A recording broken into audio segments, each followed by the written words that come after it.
दोस्तों TRS हिंदी का highlight channel TRS clips Hindi में आपका स्वागत है। सीखिए, एंजॉय कीजिए।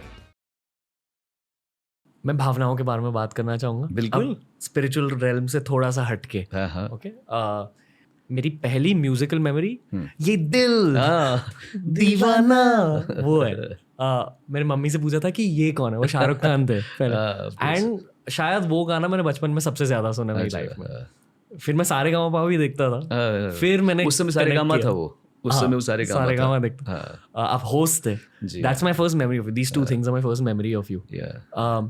तो थोड़ा वियर्ड सवाल है पर मैं फिर भी पूछूंगा, क्या आपकी कोई ब्रेकअप हुई थी ये दिल गाने से पहले? नहीं, वो उसके पहले वो था। जब मैंने गाया था वो अच्छा सिला दिया, अभी जो गाना है उसके 31 साल पहले जब मैंने फर्स्ट टाइम गाया था, तो मेरा फर्स्ट अफेयर ही था वो। बड़ा इट वेंट रॉन्ग एक्चुअली। एक तो हम तो वैसे ही लल्लू थे पूरे स्कूल डेज में, एकदम front benchers. All the best looking girls went to the back benchers. हम गधे, हमारे साथ में सीधी सादी लड़कियां बेचारी लॉन्ग स्कर्ट्स वाली, एकदम तू ऐसे कर रहा है, वहाँ पे ऐसे जा रहा है, और सोनू तू क्या कर रहा है, ऐसी वाली भाषा वाली लड़कियाँ सारी अभी। और वो जो बेब्स थी दिल्ली की, हॉट चिक्स, वो सब जा रही हैं। वो पीछे जो बाइक में आता है वो फेलियर जो दोबारा अपनी क्लास को रिपीट कर रहा है, बट गुड लुकिंग है साले, और बाइक में घूम रहे हैं। तो हमको तो कभी लड़की मिलती नहीं थी क्योंकि हम तो शर्मीले, बात ही नहीं करते लड़की से। तो एक अफेयर हुआ था दिल्ली में फर्स्ट टाइम, पहली बार। तो she was a special girl, मतलब मैं इतना कह सकता हूँ, she was a special girl, she had special needs. तो उससे मेरा अफेयर हुआ, फिर कुछ हुआ जिसकी वजह से वो मुझे बहुत बड़ा आघात लगा। मुझे याद है, मैं स्ट्रगल करता था बॉम्बे में, उस समय बॉम्बे था वो। तो मैं बाथरूम में जाकर रोता था कभी कभी। तो चांस की बात है वो मैनिफेस्ट हो गया। उसके एक साल बाद में मुझे गाना, मेरा पहला हिट गाना मिल गया, अच्छा सिला दिया तूने मेरे प्यार का, वो हिट हो गया। तो मैं सोचा, मतलब जो इंसान जिस फेज से गुजरता है और वहाँ से कभी कभी मिलता है। पर ये दिल दीवाना के टाइम पे ऐसा कुछ नहीं था, तब तो बंदा छा रहा था पूरा। I was having a rocking time in my life. एक गाना था, दिल डूबा नीली आंखों, मैं हमेशा सुनने का एग्जाम्पल देता हूँ। ये गाना मैं गाने के लिए गया और मेरा उस समय पहली बार शादी के बाद में एक बड़ा भयानक सा मुझे अनुभव हुआ था कि ये मैंने क्या कर लिया यार, शादी क्यों कर ली मैंने यार। तो I was in that state of mind कि यार ये होती है शादी। गॉश, मैं इतना उदास था। मैं गया स्टूडियो में, कंपोजर राम संपत ने मुझे बोला गाना ये है। अभी कैसे गाऊंगा यार इसका, मेरे दिल में साले अरमा मचल रहे हैं मेरे, और परेशान हुआ पड़ा हूँ, मेरा दिल टूटा हुआ है, और यहाँ पे ये गाना गाना है। But then you have to overcome दिमाग, then you have to let him take this thing, take the primary position of attack. तू अटैक करेगा अभी, इसको छोड़ दो, अभी तू नहीं आएगा, अभी साइड हो, अभी ये कैवलरी आएगी, इसको ये अटैक करेगी अभी।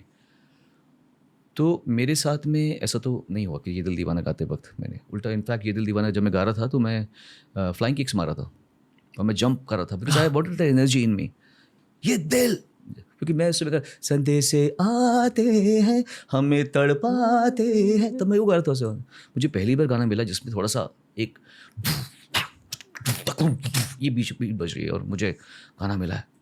कैसे गाऊंगा, अच्छा गाऊंगा, तोड़ के गाऊंगा। I remember Michael Jackson, I remember जो वेस्टर्नाइज सिंगिंग है, तो योडलिंग करूँगा, फॉल्सेटोस दूंगा। मेरे दिमाग में एक टेक्निक चल रही थी, कोई दुख नहीं था मेरे दिमाग में, कोई दुख नहीं था। जो हमने सिंगिंग 101 के बारे में बात करी कि जब आप कीज सुनते हो तो कीज आपको याद हो जाते हैं, बिल्कुल, उसे मैं ऑडियो रट्टा कहता हूँ। ऑडियो रट्टा मतलब आप नोट्स याद कर रहे हो। बिल्कुल। तो आई फील कि इमोशनल रट्टा भी होता है। हाँ, होता है, बिल्कुल, कि बिल्कुल। यार हाँ, उस फेज में मुझे क्या फील हो रहा है, बिल्कुल। इमोशनल रट्टे को मैं राइटिंग में यूज करता हूँ कभी कभी। ये आता है हमारे इंस्पिरेशन से, जैसे रफ़ी साहब, किशोर कुमार जी, लता जी, आशा जी,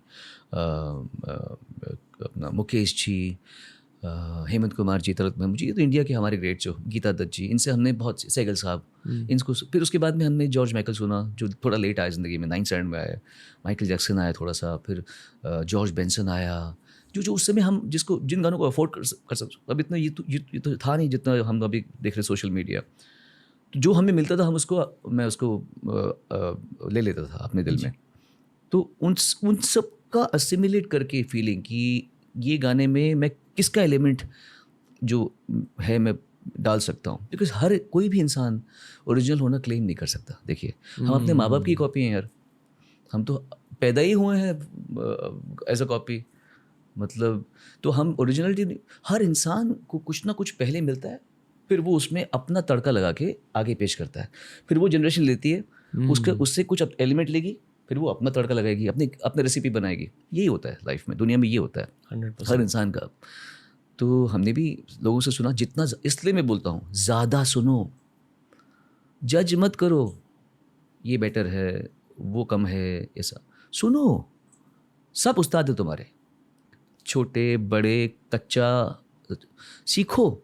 इतनी अपना सर झुकाओ, इतना समर्पण रखो कि भगवान तुम्हें जो दिखा रहा है वो सिर्फ दिखा नहीं रहा, तुम्हें इंस्पायर कर रहा है। उसकी अच्छाई देखो, सोचो वो क्यों ऐसा, अगर तुमको लगता है कि वो इतना अच्छा नहीं गाता है फिर भी तुमसे फेमस है, क्वेश्चन पूछो, अपने आप से पूछो, ऐसा क्या है उसमें जो तुम सीख सकते हो उससे। तुम सड़ रहे हो अंदर से कि यार क्या है, you know what is doing nothing, he is sing it all, you know what is doing, this guy is so good. हम लोग को सुनो ना, मेरे को बोलो, मैं देखूँ ना, उसमें तुम लाइफ वेस्ट कर दोगे। तो अपन ने सुना बहुत, चाहे वो गुलाम अली जी हों, जगजीत सिंह जी हों, मेहंदी साहब हों, अभी सलामत अली खान साहब 15 साल पहले ज़िंदगी में आए मेरे, तो उनको भी बहुत सुना, हुसैन बख्श जी को बहुत सुना।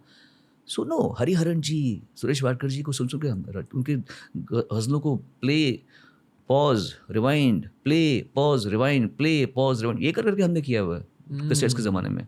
सुनो तब मालूम पड़ता है। फिर वो यार मैं कहा ऑडियो रट्टा, वो तभी काम आएगा जब ऑडियो में कुछ हो तो पहले रट्टा मारने के लिए कुछ होगा तभी आप उसको डाल पाएंगे ना, इम्प्लीमेंट कर पाएंगे। ऐसे कैसे को सुना ही नहीं आपने लाइफ में कुछ भी, अपने घमंड में रह गए। हम गाते हैं, हमें घमंड है, हम अच्छा गाते हैं। सर झुका, सीख। कल होना हो के टाइम जब आप वो गाना गा रहे थे, क्या सोच रहे थे सर? उस मैंने कहा ना कि मेरे साथ में जो कभी भी कुछ चीज़ें होती हैं उनका कुछ मेरे ट्रांसफॉर्मेशन अंदर जो चल रहा होता है आजकल। ये दिल दीवाना के टाइम पे मैं ऐसा नहीं था, लेकिन उस समय मैं अग्रेशन में था, तो गाना अग्रेसिव मिल गया मुझे, था मैं अग्रेशन में। कल होना हो के वक्त में उसी समय वो हुआ था जो मैंने कहा था। मैं मंदिर में बैठा हुआ था और मुझे ऐसे सडनली आभास हुआ कि दिख गया, यही तो है ईश्वर। कोई शक्ल नहीं है, कोई एक्सप्रेशन नहीं है, बट ये जो है यही, मैं अभी तक ईश्वर में ही था, मैं ईश्वर ही था। किसी को बोलो आई एम गॉड, बेवकूफ़ क्या बोल रहा है, but actually the fact is I am god. हूँ मैं यार, so is Ranveer, he is sitting up there, सब ईश्वर ही है रूप। तो मैं उस जगह पे था जहाँ मेरा ज़िंदगी ने बहुत बड़ी करवट ली थी, मैं मर गया था। वो तो आज मैं देखूँ 90s में आया हुआ सोनू, और ये I can't see any connect. वो मर चुका है सोनू बहुत पहले, ये नया सोनू है, उसको उससे कोई कनेक्शन नहीं होगा। उस समय वही सोनू ज़रूरी था, इस समय यही सोनू ज़रूरी है। ये वाला जो एक सेटिस्फाइड और क्वेंच्ड आदमी है, इसको वहाँ भेज दो, कभी सोनू निगम यहाँ पहुँचेगा ही नहीं। वो उस समय वो भूखा शेर चाहिए था, उस समय वो एम्बिशियस एग्रेसिव मैन चाहिए था, जो मतलब काम काम काम काम काम काम, पैसा काम, पैसा काम, पैसा काम, अपॉर्चुनिटी काम, ऐसे ही वो चाहिए था उस समय। वो भूखा, वो यहाँ ले आओ तो शर्म में धिक्कार है सोनू पे। इतने सालों के बाद में भी तू भूखा, एग्रेसिव और डाकू की तरह घूम रहा है, वो नहीं होना चाहिए। तो वो बीच का जो ट्रांजिशन पॉइंट था वो कल होना हो का टाइम था। उस समय मैं समझा कि जो हर पल यहाँ ये जो गाना आ रहा है मेरी ज़िंदगी में, अब मैंने लुक बैक आई सी, तू तो उस फेज से गुजर रहा था, तूने अपने आप को आश्वस्त कर दिया था कि अब से तू वो सोनू नहीं रहेगा। वही उस समय ज़िंदगी में करवट ले रहा था, तो कल होना हुआ उस समय। ये वीडियो से आपने कुछ सीखा ना? बाकी के वीडियोस भी देखिए, बहुत तगड़े वीडियोस होते हैं TRS क्लिप्स हिंदी पर। आपको बस चैनल को एक्सप्लोर करना है, ये वाली प्लेलिस्ट देख लीजिए, आपके लिए बनाएंगे दोस्त।